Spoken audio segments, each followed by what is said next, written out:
Good evening, everybody, and welcome to the last thesis defense for this semester of the graduate program in translation.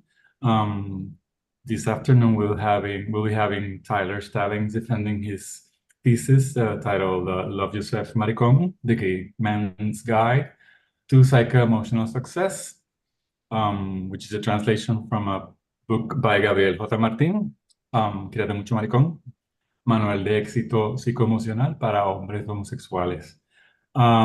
First of all, I'd like to thank you, our readers, for being here, for gifting us your time, and for reading Dr. Yolanda Rivera and Dr. David Auerbach. Thank you very much. And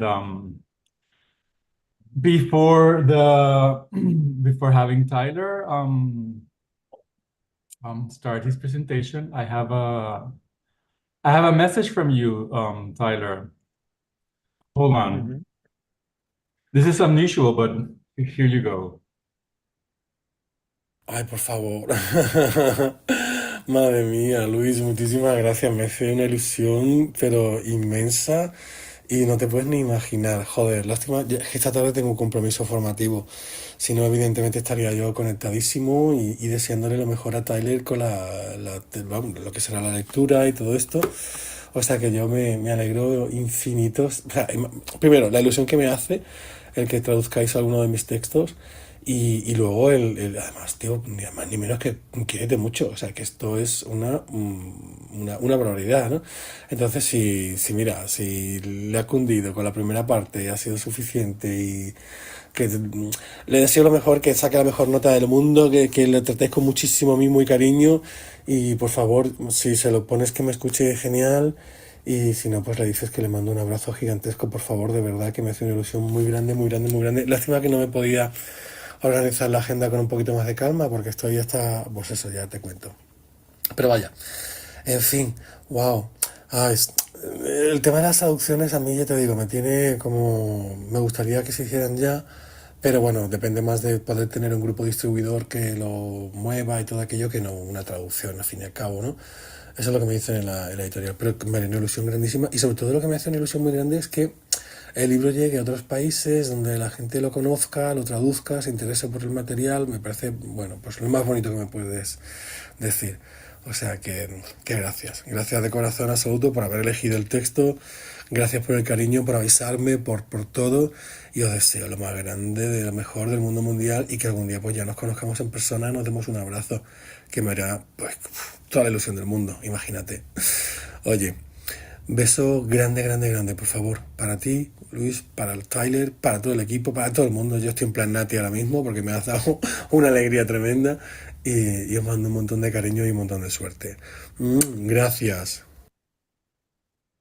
Pues, for those who don't know, this was Gabriel. I had sent him a message telling him about. I almost didn't send him because I don't know what happened. I almost forgot to press send, and but he replied this morning, and he was sweet enough to send this small clip. So I figured it would be nice for you to hear. So, with any further introduction, Tyler, I give you the floor. Thank you, Luis, and thank you for sharing that. Now I have to follow up on that and don't know how. No, as Luis said, thank you everyone. Thank you, Yolanda, David, Luis, Barbara. Thank you all for forming a part of this process for me and for being not only my thesis advisor, but also readers for my work. It really means a lot to me, and I can't thank you all enough. But without further ado, I will share my presentation.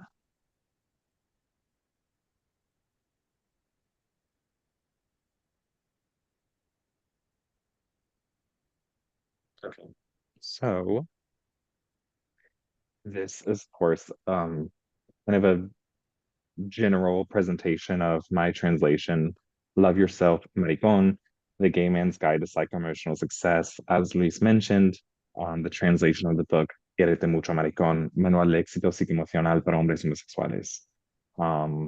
This is, of course, done under the Programa Grado de Traducción de la Universidad de Puerto Rico in Río Piedras, and Luis García Nevares has been my mentor an advisor for this entire process. And at the risk of sounding cliche, but I included this quote, commonly attributed to Nelson Mandela, just because for me, this is a quote that spoke to me 9 or 10 years ago when I first started learning Spanish.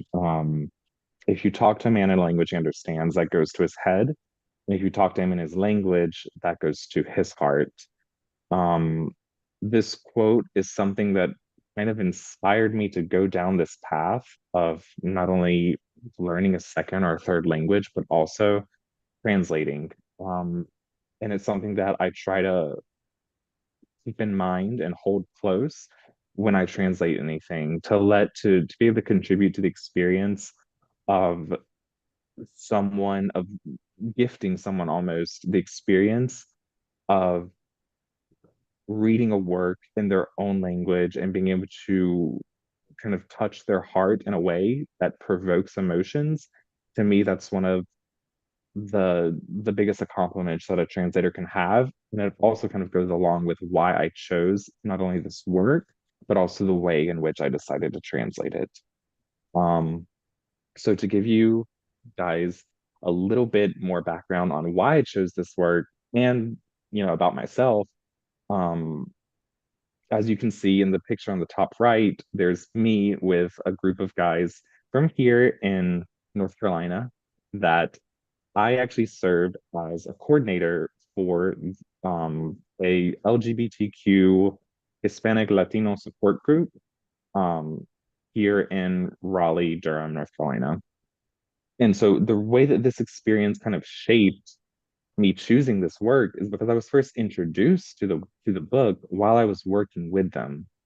So we provided a variety of services from education, HIV awareness, testing, community outreach, a huge variety of things. And I really got to know not only about the LGBTQ community in my own state and the resources that were available, but also about the struggles that people faced, not only with the intersectionality of their identities concerning belonging to the LGBT community, but also being the sons, daughters, grandchildren of immigrants and how their experiences were unique to other ethnic and racial and age groups here in the US. So the concept of gay affirmative psychology, which is what Martín approaches in his book, is really something that called my attention. And I actually used the book itself as a tool and a resource for guys who needed maybe, advice or just kind of some kind of scientific authority to have more insight into kind of the gay world, if you will.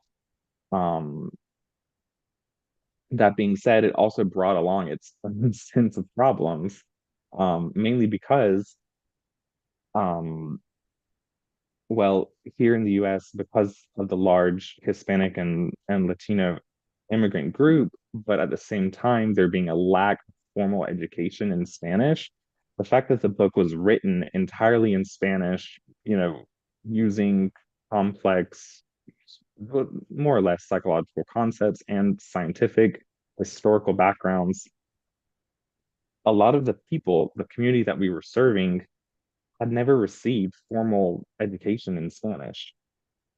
So basically, you know, it was a book that they could draw cultural connections from, but weren't able, in some cases, to fully read it. To give you all kind of an anecdote, I had a close friend who I lent the book to, opened it to the first page, and he is a child of Mexican immigrants, speaks Spanish every day with his family, with friends, boyfriends. Reading the first page was difficult for him. He had never really been taught to read, larger words in Spanish.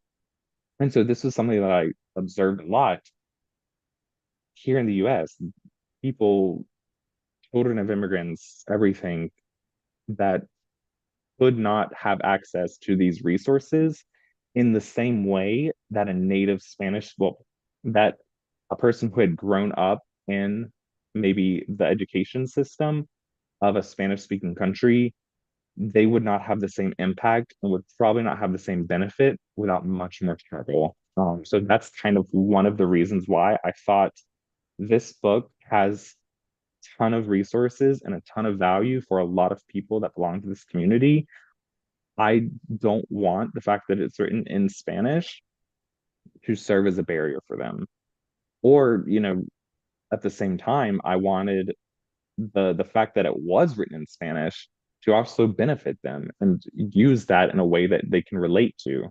So it was kind of a double-edged sword almost. But I really want to emphasize that whenever I was translating this work, the decisions I made, they were all kind of based around the group, the public that I really wanted to reach. And the group that I'm describing from this history is only really one of the groups that I sought to reach. The other one was basically the kind of you could say the general gay, lesbian member of the LGBTQ community here in the United States. Someone who, as I mentioned in my foreword, the US, having exported so much of its cultural content and cultural creations to the rest of the world, we don't really often get a ton of new literature coming in as translations. So I think it's important for, well, specifically because of the content of the book and its original intended audience, gay men, I think it can be easy to almost focus in on our inner bubble that we have here in the US. And I really wanted to use the translation to kind of bring the reader out of that sphere and kind of embrace another cultural sphere where you can observe and compare the differences, the similarities between the LGBTQ culture here in the United States, but also in a country like Spain. And so I found that this was a good opportunity to reach both of those audiences.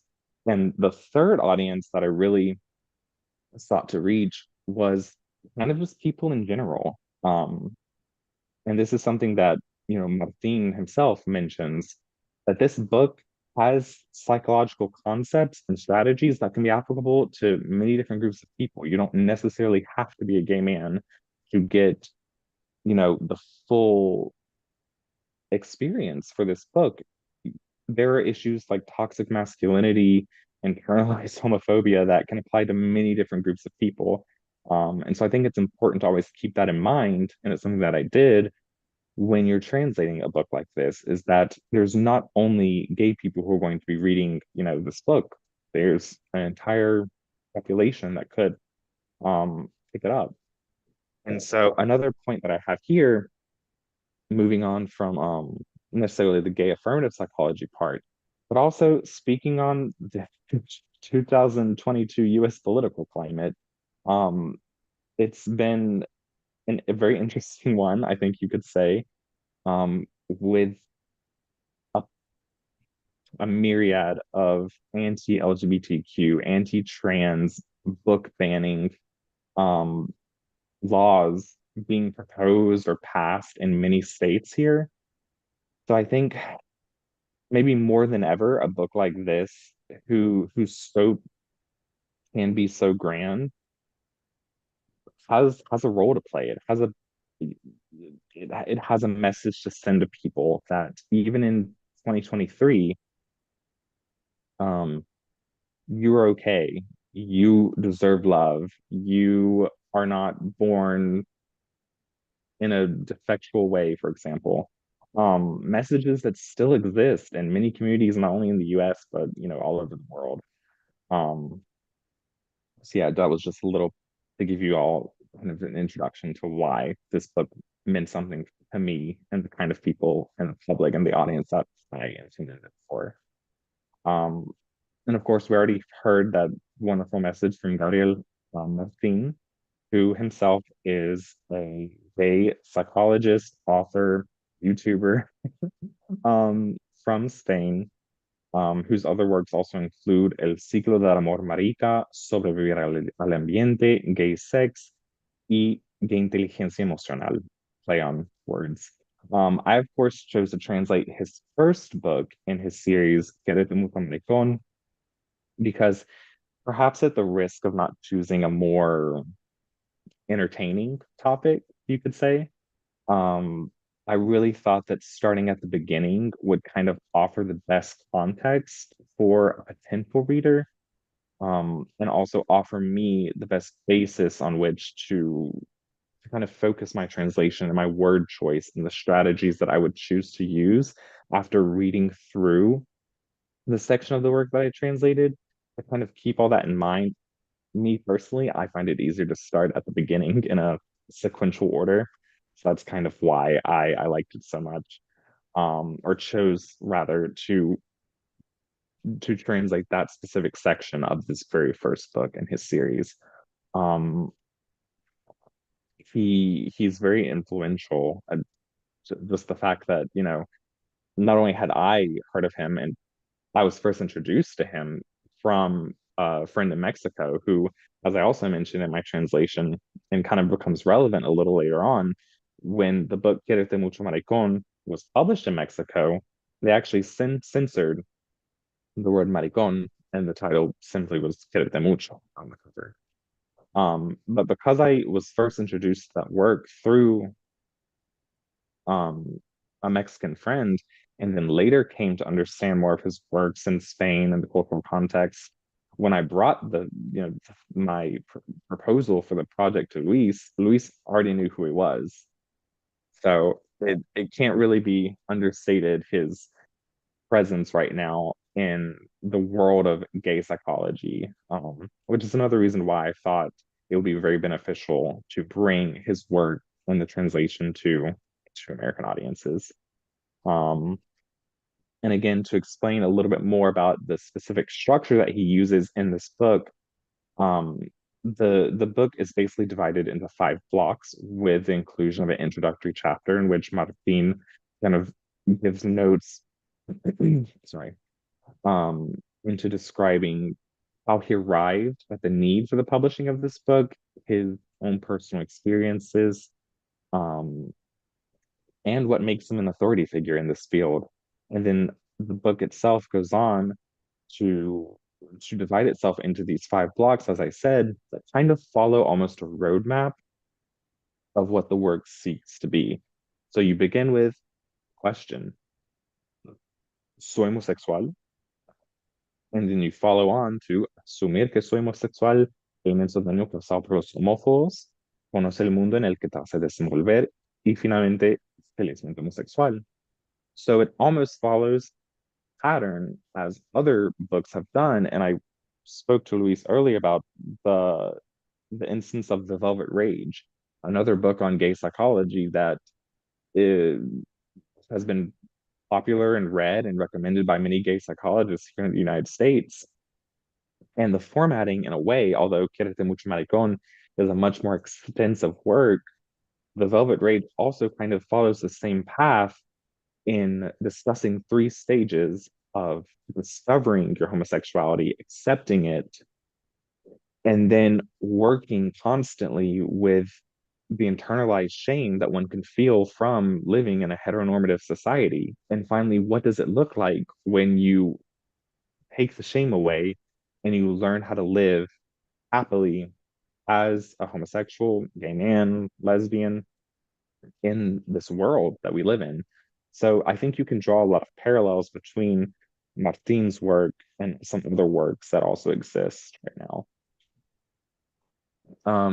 Specifically speaking on the part that I translated, it's composed of my foreword, of course, which I specifically wrote in this sense as a reflection of Martin's tone and style. So a big reason why I enjoy his work and why I think it's beneficial for others is because not only does he present psychological scientific facts to his audience, his readers, but he does so in a way where it doesn't overload you with information, but he also keeps a friendly, I guess that would be the appropriate word, friendly tone who, in a way that doesn't contradict his authority in the field. You feel like he's a friend who's pulling sources to explain himself and his work. Um, but at the same time, you don't feel like it's a cold doctor in a laboratory uh, giving you analyses, right? Um, that's one of the reasons why I think his work has been so successful, because in a way he held his readers like it is, and he doesn't mince words. So I think it's an enjoyable read, first of all. And those aspects are really what I wanted to reflect when I wrote my foreword. Um, I always kept in mind, I wanted to give the impression that, a reader could go into a bookshop or a library or a Barnes and Noble, take the book off the shelf, and have almost a smooth reading experience from the forward, not be intimidated by the fact that it's a translation or the fact that the title, has a foreign word in it, um, and then be led into the content without having kind of a disruption in style or in tone. Just as Martin himself speaks directly to the reader using affectionate terms, I sought to do the same thing by using like literally translated words of affection like dear reader in order to reflect this. And then obviously I go into at the same time, the linguistic difficulties, the extra linguistic challenges that I faced when translating this work, in order to give that reader a little bit more background on, these are some of the things that you might face while you're reading this work. This is why it's written like this. I always sought for my forward to be informative for the reader as they pick up the theoretical book that's been translated in this case. And so, of course, in the chapter 0, if you will, the author introduces himself, kind of explains his ethos, what makes him an authority figure in this field, and also explains who can benefit from this work. Again, he admits very early on that his main bulk um of his professional experience has been focused towards gay men. He further explains that he had the maybe very few opportunities to ever interact with lesbian women due to them not feeling comfortable coming to him to express their problems. Um, he also then goes in to explain the term and the choice to use the word maricón in his book title, and how at first he battled or struggled a little bit with making this decision due to the fact that, just like I kind of explained in my foreword, for my decision to keep the word in Spanish on the title, he didn't know if there could be a possible backlash when this book's put on, bookstore shelves. It can be a strong word depending on the country, due to the fact that, like I said, it was censored in the Mexican title. Um, so I think that word was really central to me keeping the spirit of the book, and also by using the title to have an impact already on the reader, the potential reader, the audience that I translated for, before they even open the cover. Just having that cover and seeing that word, if you're a Spanish speaker, if you're an English speaker, it has a different impact. And so, and the rest of the chapter 0 is kind of dedicated to explaining the plan for the rest of the work. As I said, discovery of if you are homosexual, acceptation, homophobia and its consequences, and how to live your life successfully. Moving on, the rest of my translation takes place in the entirety of Block 1, which covers chapters 1 through 3 of the book, and discusses homosexuality and love. What is love? How does it relate to homosexuality? Kind of almost a justification for homosexuality, explain to the reader that there's nothing wrong with being homosexual due to its presence in nature and human history. And then finally, in chapter 3, Martin takes an opportunity to kind of discuss what homosexuality is not. It's not social construct. It's not a disease, an illness, which, maybe in the Anglosphere or in Spain, it's maybe not as common to have that mindset anymore, but to say that it's entirely disappeared would not be true. That being said, passing on a little bit onto the linguistic and extra linguistic challenges that I had, one of the largest concerns, and where I dedicate a lot of time to discussing, is the use of LGBTQ terminology. So, for example, the difference in the different connotations that the words gay and homosexual have in English, um, throughout many instances in the book. In Spanish, the word homosexual is used perfectly fine, especially in the subtitle where he describes that this success guide is para hombres homosexuales. Now, in that case, I did not choose to translate or to preserve the word homosexual in English because it really can have a more of a scientific, medical, and some people claim a more negative connotation.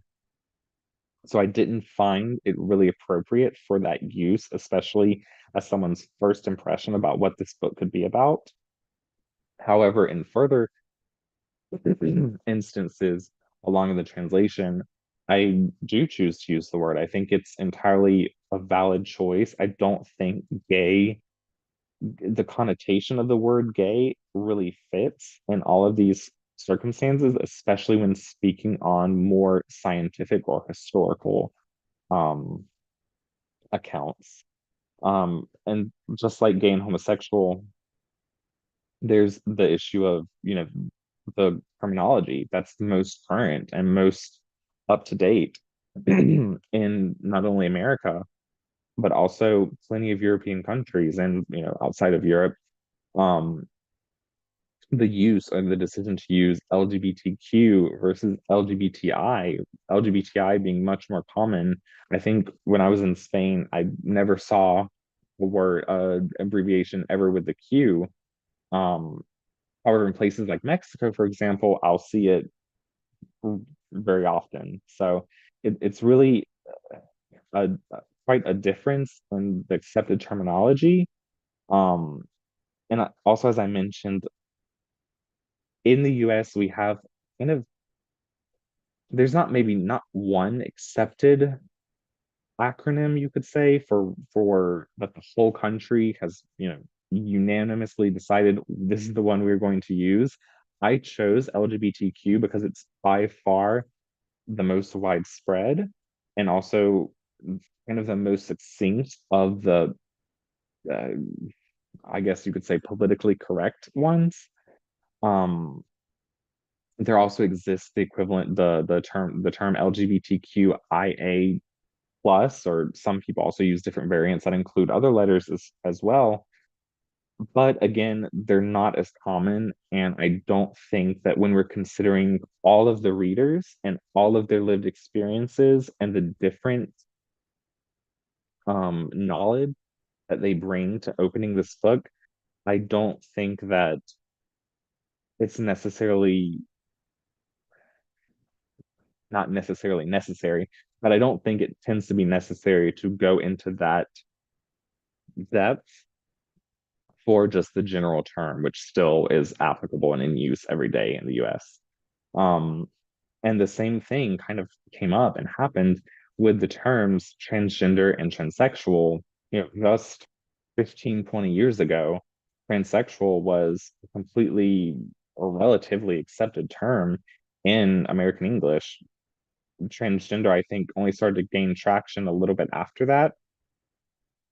And so it marks the difference between English and Spanish language culture because, again, in Spain, the term that I saw people every day use was transsexual, and it didn't necessarily have the same negative connotation that it does for English speakers nowadays. So now it's more associated with medical transitioning, or even as an insult. Some people do use it that way.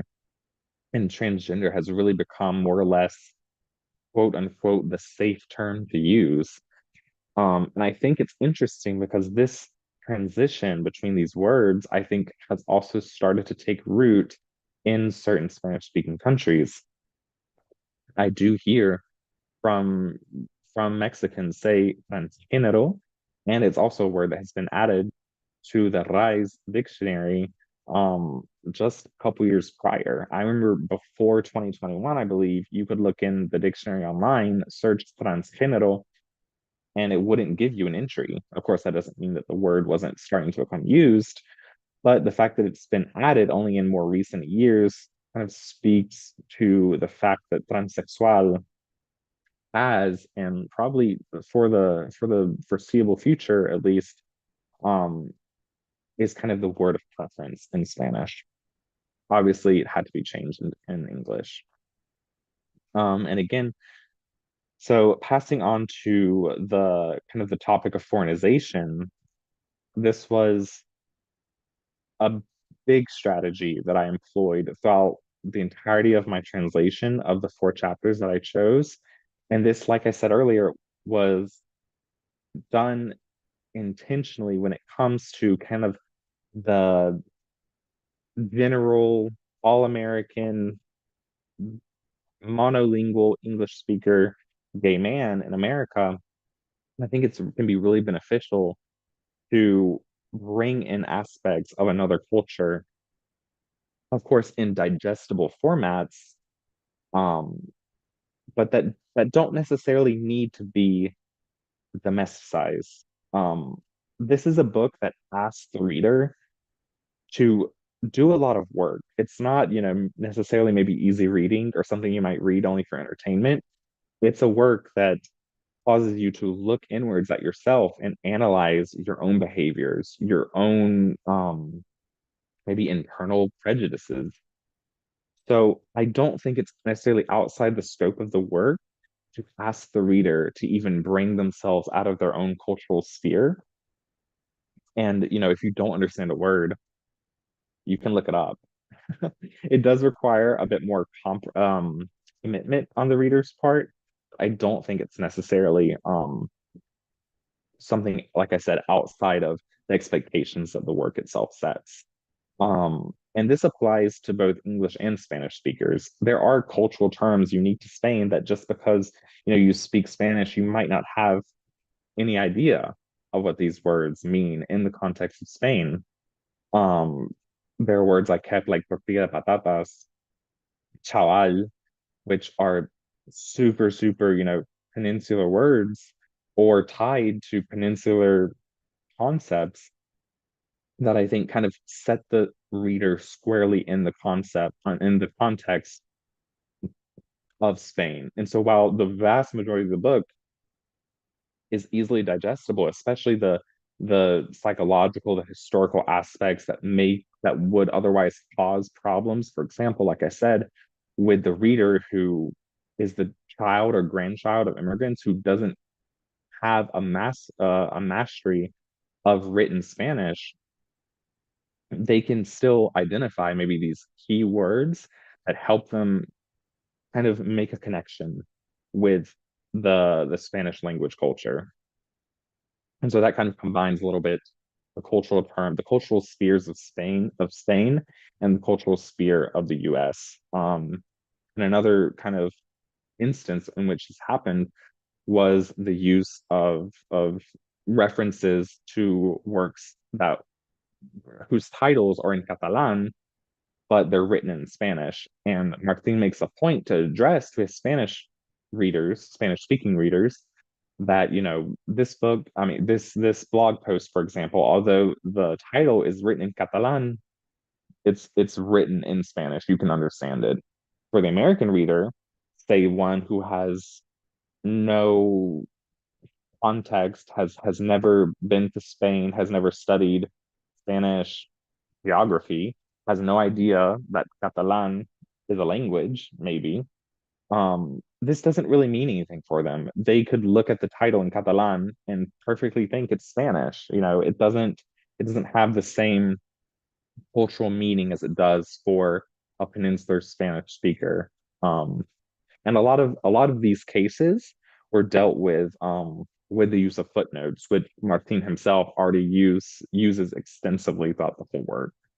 Um, and so kind of passing on to the extra linguistic difficulties, a lot of the struggles, I should say, that these caused were typically because they were translations of English works and studies done by Sternberg, for example, on his theory of love, or poems by, or even works that were not done in English, as I say, historical poems and works done by Arabic speakers in Al Andalus during the Muslim occupation of Spain, um, or even from the Epic of Gilgamesh.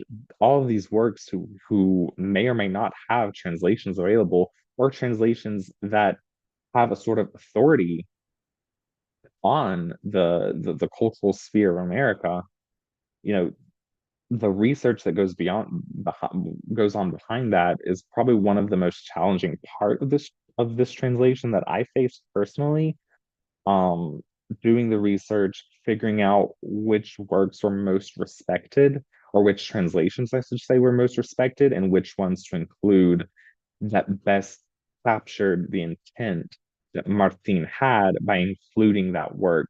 For example, from the Epic of Gilgamesh, there was a translation by Nancy Sanders, which I think was much more historical. I think it was released in the 50s or the 60s, in which her translation really didn't reflect a lot of the same ideas or even the same words that the Spanish translation that Martin had used to make that impact. He specifically chose the Epic of Gilgamesh to kind of show that even in this piece of literature, there can still be homosexual themes. Of course, that can be kind of debated between historians. That that kind of goes beyond the scope of what I'm able to do, as I don't study Akkadian texts. Um, but in the sense of what translation in English best matched what Martin wanted to convey, it required finding a different translation, doing, a little bit of research on what do community members consider, the definitive translation for this piece of work. Um, and like I said, a lot of these cases were dealt with footnotes, or also the removal of footnotes that I felt had no relevance for the English speaker. For example, one of the very first ones, I believe, and also one of the key ones that I eliminated, was the one that described how the formation of the plural of the word gay in Spanish, um, drops the Y, adds an I and an S.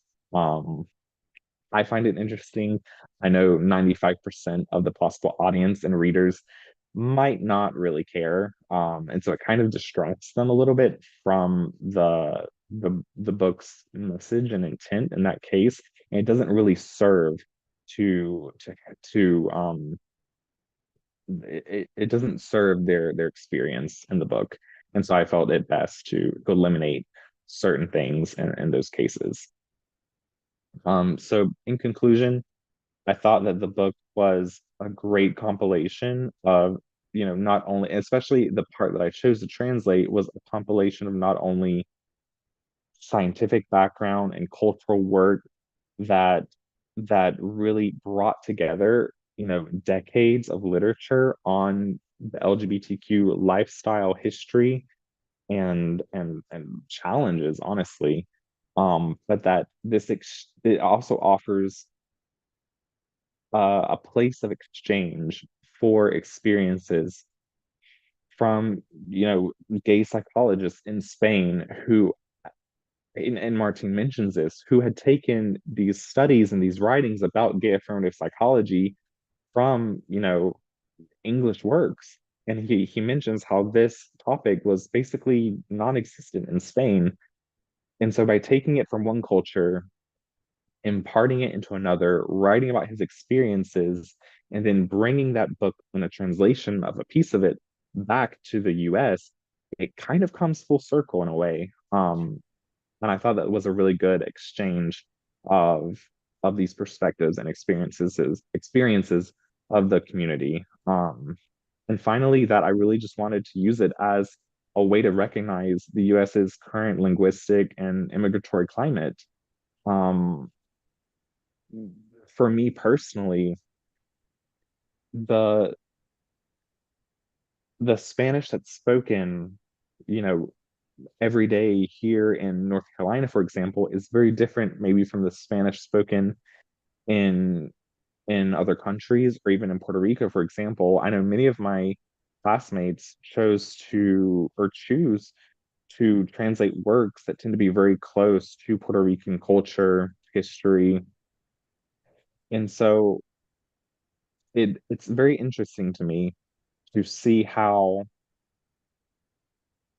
the Spanish that the experiences of Spanish people living in Puerto Rico and also those who live in the US due to many reasons for the diaspora, how their experiences in working with Spanish can really vary.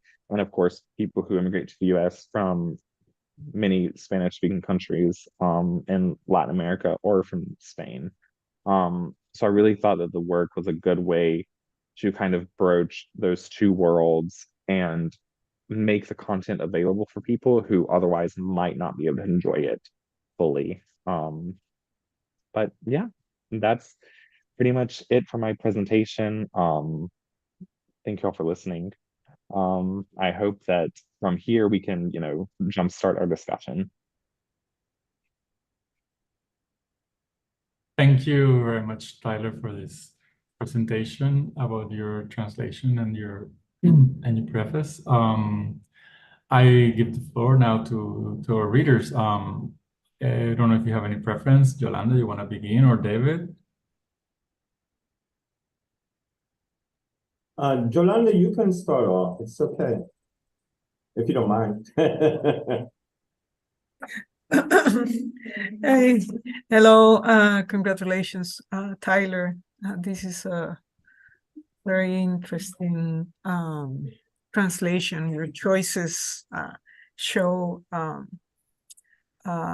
lot of reflection on these issues. I know that having a sensitivity to these issues is important in translating this kind of work.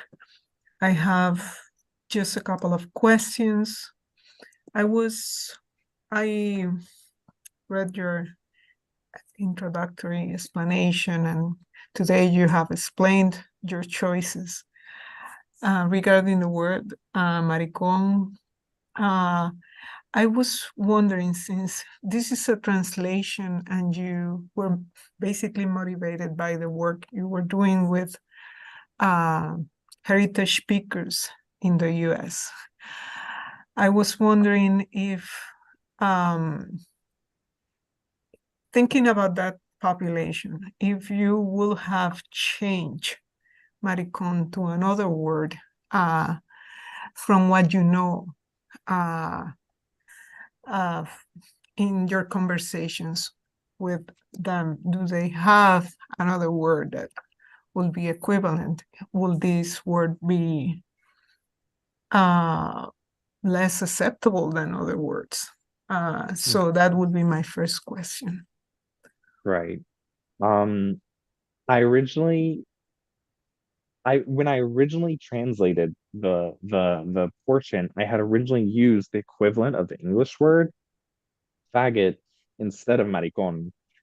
And I really went back and forth on this issue when I was translating, of whether to preserve the word in Spanish with maricón or to translate it into English, because to be honest, the impact that the cover first has on someone, for someone who speaks Spanish, the impact can be shocking. It depends on how, often the word maricón might be used in your specific dialect of Spanish, but it could range from shocking to humorous or any kind of other impact that the word might have on you.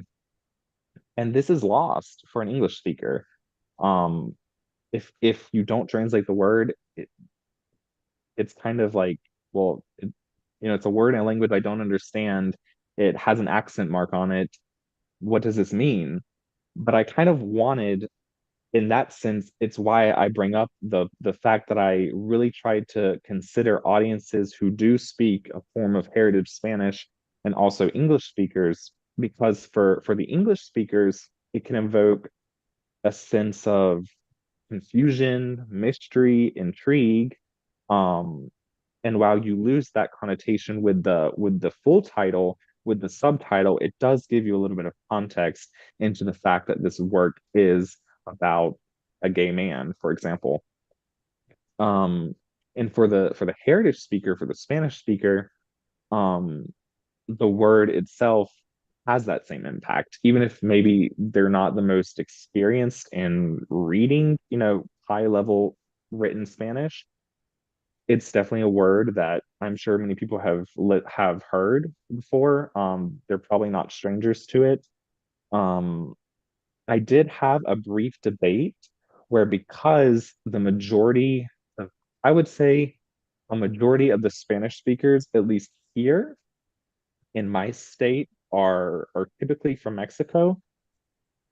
And I feel like they tend to, and I kind of told this to Luis at one point as well, they tend to use different slang in this context, such as maybe joto.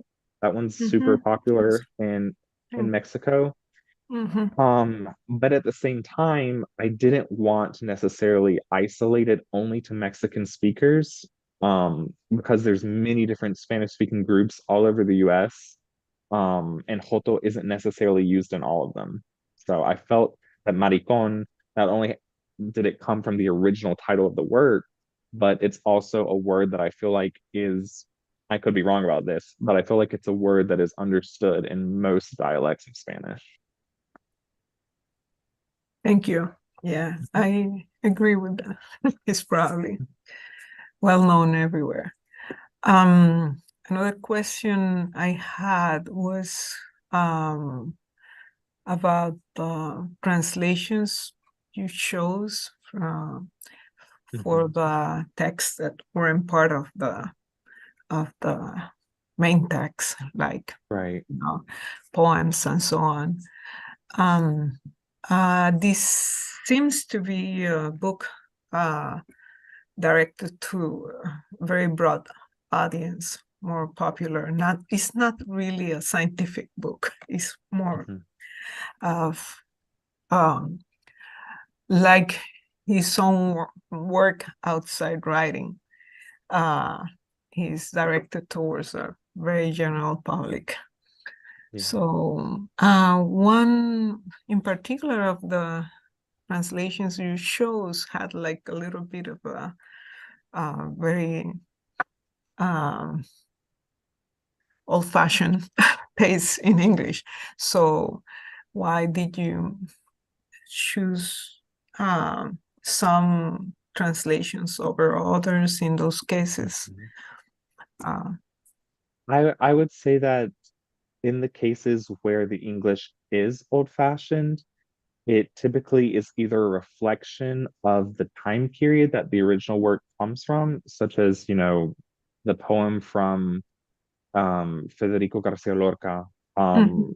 In poetry, we sometimes get a little bit of an artistic freedom to use words that necessarily aren't as common. And the same can be said for the Epic of Gilgamesh. And I kind of explained that one a little bit too in my presentation, in the sense that it had been translated many times over, but one of the even older translations didn't necessarily have the same impact or the same intent that the Spanish translation that Martín had chosen to make his point. It didn't really convey the same message. And so I tried to choose the authors or the translations or the versions that most closely aligned with his intentions, and that were also kind of chosen and respected translations in the field. Thank you. Thank you very much. Those were basically my questions. So congratulations again. Thank you. Good afternoon, everybody. Good afternoon. It's nice to see you again, Tyler. And it's nice to see you, Yolanda. I haven't seen you in a long time. In any event, first of all, Tyler, I wanted to congratulate you. I have some observations, but I also have drafted a few pages of comments as a separate text, and then also I have commented directly into your thesis. So you'll receive those documents later on. I'm not going to go into such depth, but there were a few things that concerned me, and I think Yolanda touched on one a little bit, but I think I'll try to go in order. There's certain things, first of all, that I think are kind of important for you know, a finished product, such as a thesis, especially, you know, if you're thinking about publishing something, and that is attention to certain details pertaining to format and punctuation, because there were quite a few punctuation issues that I think could have really been avoided. And I, you know, for example, and I'm not going to get too involved with this because I know, you know, for many people, punctuation, oh, that doesn't matter. But, you know, if you're going to be a professional writer, you're going to be a professional translator, these things actually do matter. So one thing is the position of closing quotation marks, which do not follow the Spanish order. And so, you know, those really should be corrected. They go outside of periods and commas. Another thing too is the parentheses. The period does not always go inside the closing parenthesis. If it's part of another sentence, if there's a parenthetical remark, then the period goes outside. Those kinds of things. And, you know, like paragraph style, I mention all of that. And these are, you know, what I refer to sometimes as mechanical aspects. And they're generally perceived to be minor, but there are a bunch of them that, you know, I think you can really polish this off a little bit more in terms of that. So I'll move away from that.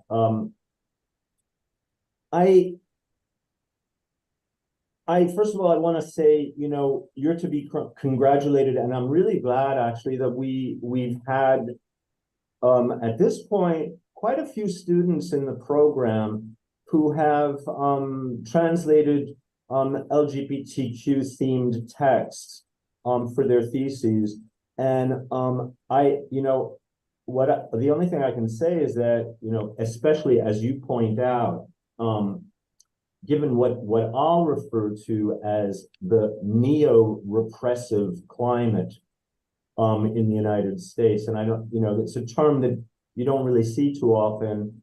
Maybe you'll see it more, but you know, especially given the backlash that we're experiencing, and it's not just the United States, it's globally.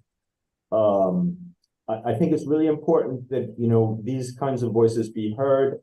And also, you know, I mean, in terms of gay affirmative psychology, this is also, you know, extremely important that people have a sense of, you know, a safe haven and understand these things in broader historical context and broader social context. So, you know, congratulations on doing that. I'm not going to take too much time here, but I'll say that there were a few things that I did want to touch upon. And your preface, you know, what happens is that the students they always translate the text first, and then the preface or the foreword, as you called it, is something that comes afterward. And so I found it interesting that actually the style that you used in your preface was very reflective of the style that existed in your translation. And it probably, you know, influenced your translation. I suppose that whole experience that influenced the production of your preface. I have to say that this was a unique preface or foreword, and it was unique even in its title, because no one calls it a foreword, but that's fine, absolutely fine. But I'm so glad what you did with your presentation today, because you brought out some things that I thought were really missing from the preface. And that is, you know, the preface is supposed to be, and I'm sorry, it's supposed to be an academic exercise. And I think that you were in between worlds there. You were in between, like, being very, very informal, very kind of conversational, and then also being a little bit more rigorous. I think it's important to note that this is an academic exercise, and there are a lot of questions that anybody reading that preface would be left with that were answered in your presentation. For example, I want to know more about the author.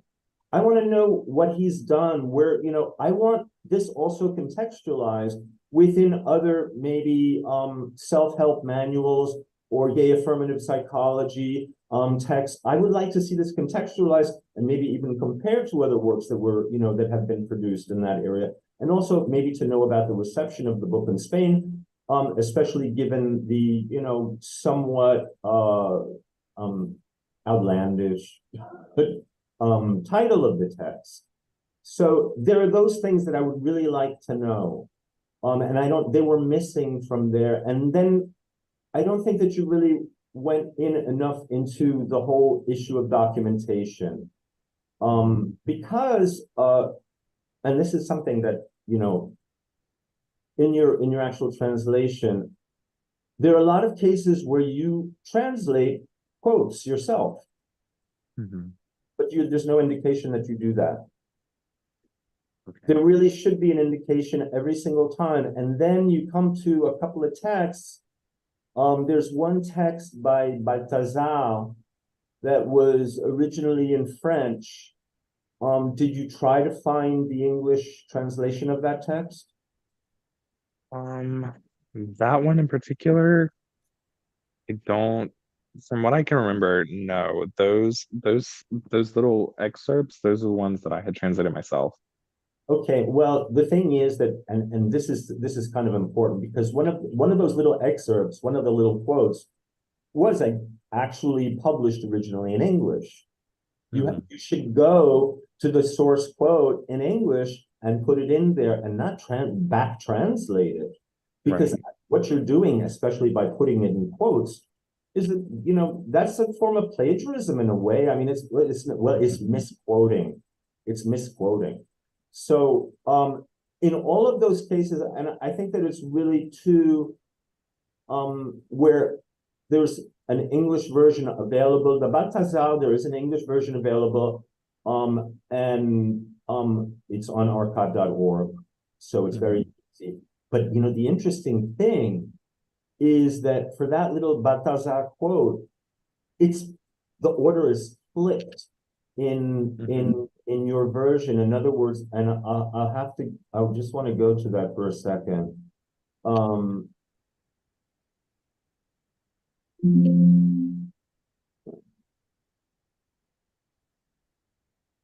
I have to find that.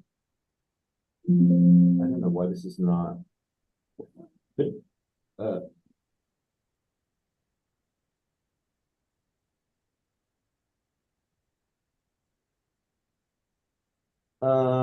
let me see. Yeah, okay.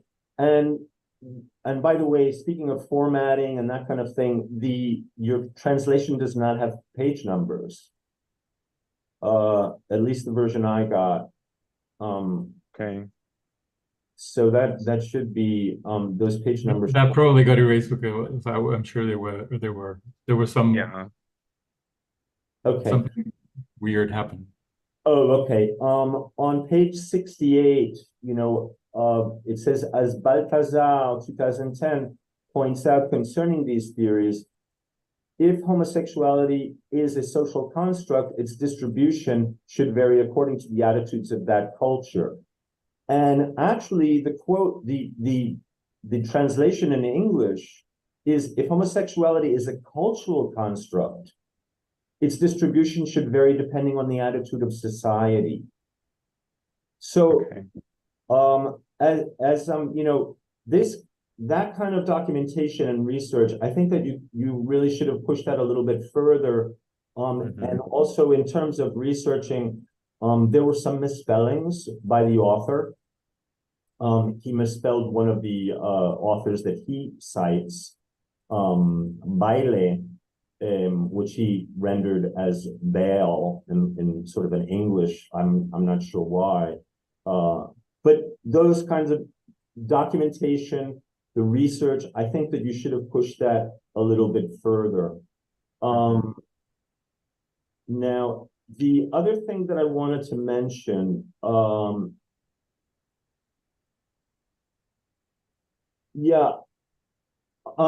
already mentioned, how I really think that the preface should be an academic exercise, and you approached it in a very conversational way. But a stylistic point as well that occurs in both your translation and in the preface is a lack of nominal parallelism, which is a shift between subjects in the same sentence. In other words, you'll start off a sentence saying you to the reader, and then the second clause will be one should. So we have these kinds of shifts that are, they're kind of very stark shifts between style, excuse me, I have to get out of something here. Between style or register, and that's also it's a grammatical issue. So that's something that I think you should, look into a little bit, perhaps. I mean, of course, you're open to making whatever changes you want or you deem are appropriate and whatever ones you don't want to, incorporate. Now, I think perhaps my biggest question is the whole issue of foreignization. And just as I think that, this should be an academic exercise, some people coming to this text, if we have an imagined audience, some people coming to this text may not understand what foreignization is. I think that it should be contextualized. I think that you should, for example, cite, this is a theory by, that was a term coined by Lawrence Venuti. But then here's the issue. What was foreignization coined for? It was coined for literary texts. And, unfortunately, so much of translation studies, although it's changed over time and there are much more practical approaches, that go back in time too. I mean, to for example, a theorist like Vermeer. What is the point of this text? Is this text a cultural investigation? Is it an immersion in Spanish culture? Is it a tour guide? Is it a literary work? No, this is a text that's supposed to help people. And I think that's why I think this whole idea of foreignization is not really a good idea, because you don't want to create a thicket that anyone has to, maneuver through in order to get help. I don't think that that's an appropriate approach at all, nor was that whole concept or that whole approach, which by the way has been debunked to a large, well, I'll say that there are other subsequent theories that have come along since then. But so I don't think it's an appropriate approach, and that's, that's what I feel. That's my own opinion. Okay, it's just my own opinion. I don't think it's an appropriate approach, but then you don't really apply it. There are only a few words that you have left in Spanish. It's not as if you've maintained the same register, the same syntax, the same anything else of the source text, which I don't think would be advisable either. So there are only these little tidbits, and then sometimes, I mean, for example, in the case of chiringuito, I'm wondering, is it really impossible to translate the idea of chiringuito? And I would say no. I don't think it's impossible. I guess my intention with not going overboard with the preservation of the Spanish terms was, like you said, I didn't want the reader to feel like they had to muddle through anything in order to understand the context and the message and the idea of the work.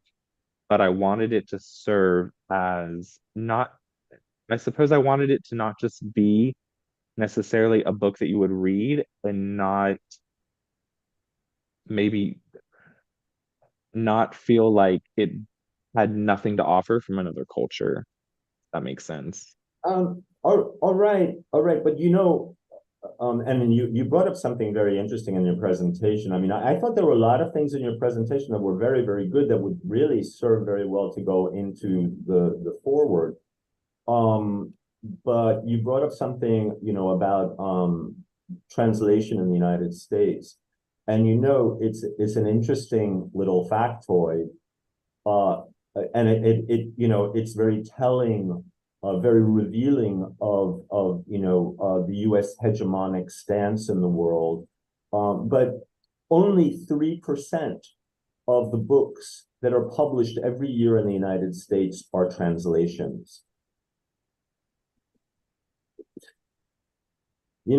I mean, it's crazy.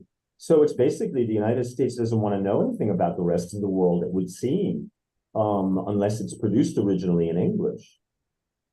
So, that's an important point. I can understand that, but how many, and I mean, going to this text by Balthazar, who is a French author, would the translation, and you can look at the translation on archive.org, would the translation have foreignized that text?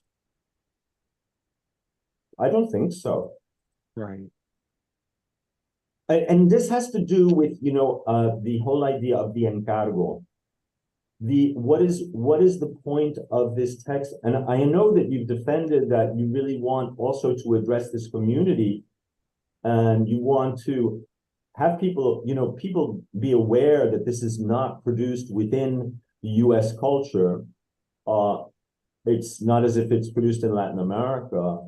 It's produced also in a former colonial power, Spain, a European country. But I'm not I just wanted to question that.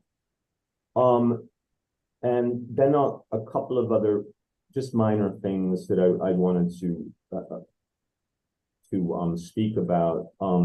You make a couple of assertions, and one of them has to do with Mexico and this, what you allege to be censorship.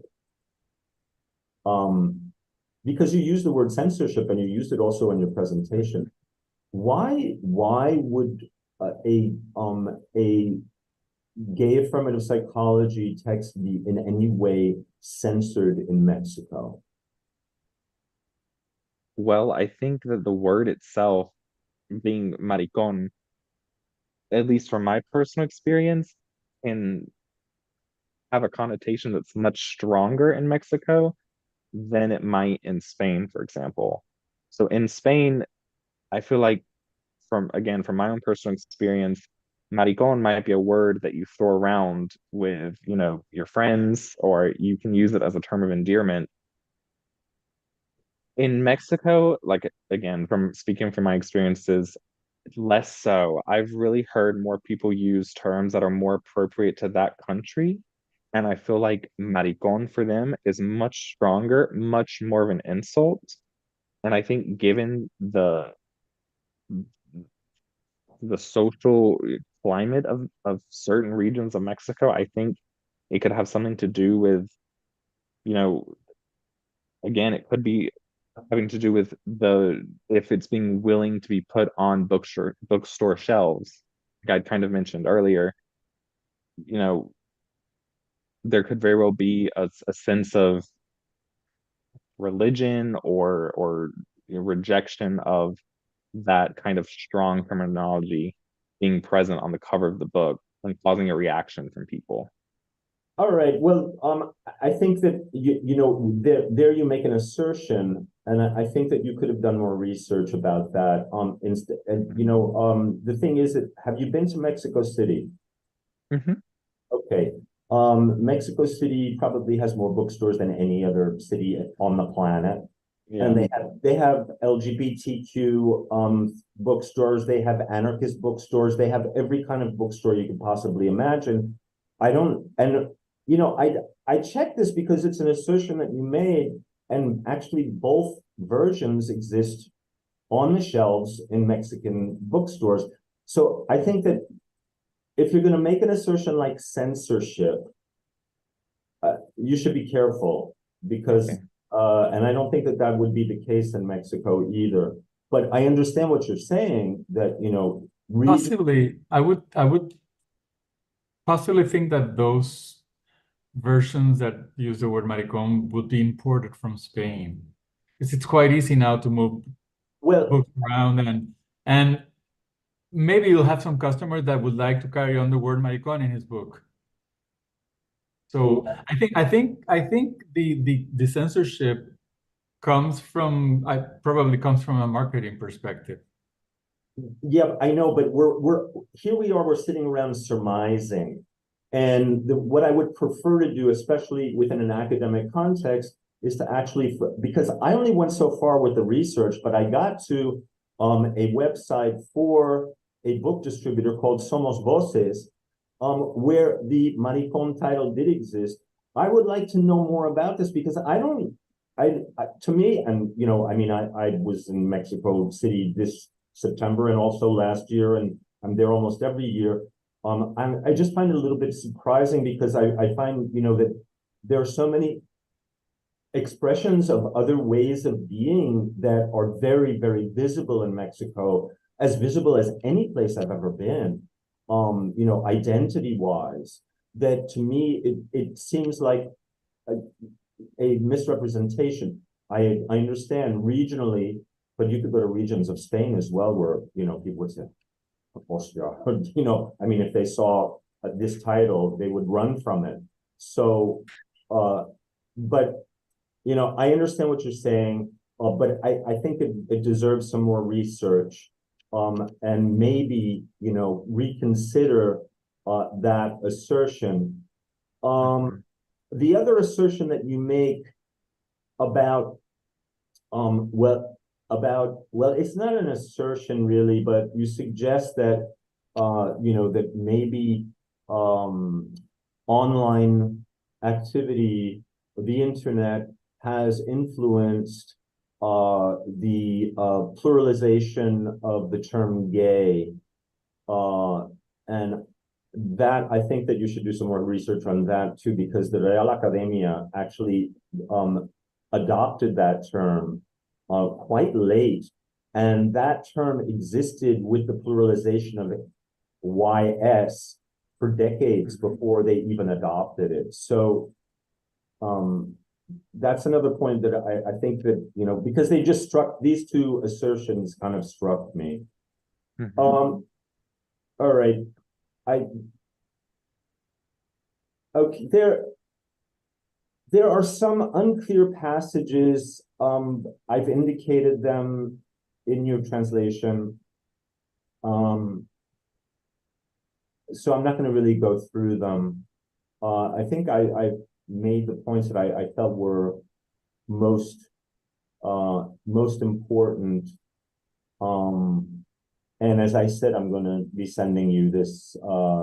Now, one thing I wanted to point out too, excuse me, if you're going to say that you're using foreignization, there's a certain point where you have a conversation, like these quotes. It's kind of a conversation between people, and they're talking about somebody being vegan, and and then you use the term bussin'. Okay. I'm not sure that all readers, would have an understanding as to what that means. Of course, they can do the research, but this strikes me as being actually the reverse. This strikes me as being total domestication of your text if you're going to go onto that level of vernacular. Right. That's why I think revisiting this idea of foreignization, and then finally the title. Now, would it have been possible to do something like loving your queer self?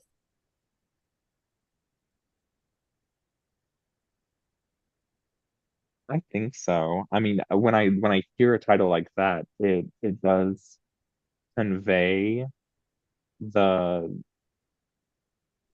same message. I could imagine seeing a title like that. However, with the use of the word queer, there can be a lot of different connotations for it and different understandings. I haven't seen, at least in the United States, clear consensus for that everyone adopts of what queer means. Some people use it as an umbrella term for anyone who belongs to the LGBTQ community. Some people use it specifically for the term genderqueer, people who have, different gender identities. I don't think it necessarily equates to the idea that, it would be for a gay man. Of course, that can be solved with the subtitle, the fact that it directly addresses, gay men, but I don't feel like the term comes a direct equivalent to necessarily that audience. Okay. Yeah, I mean, it was just a question, really. And I just don't, of course, the effect, and you discussed this, it's been discussed, but the effect that Maricón would have, in a title in Spain, is very different from if it were in a title in the United States. Then it's kind of almost like an in joke or something. It's only what a select readership would get, a select bilingual readership would get. So the effect is quite different. It's just a hypothetical question, and I'm not really suggesting that you reconsider anything that you've done in terms of that.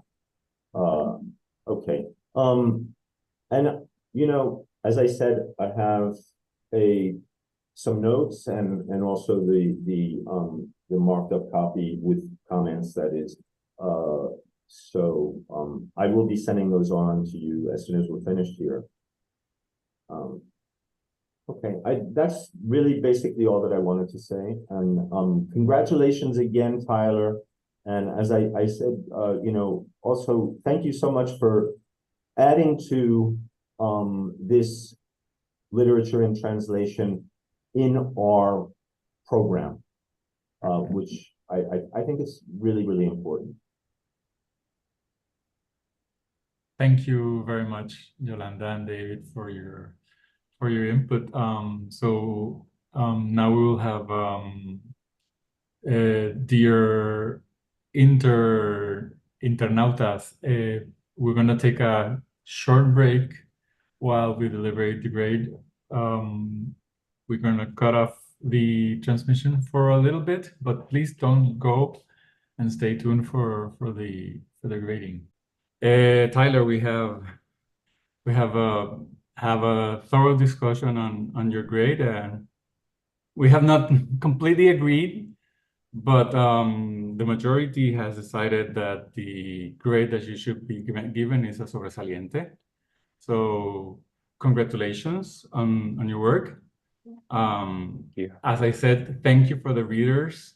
Thank you for your time and thank you for your feedback. It's very valuable.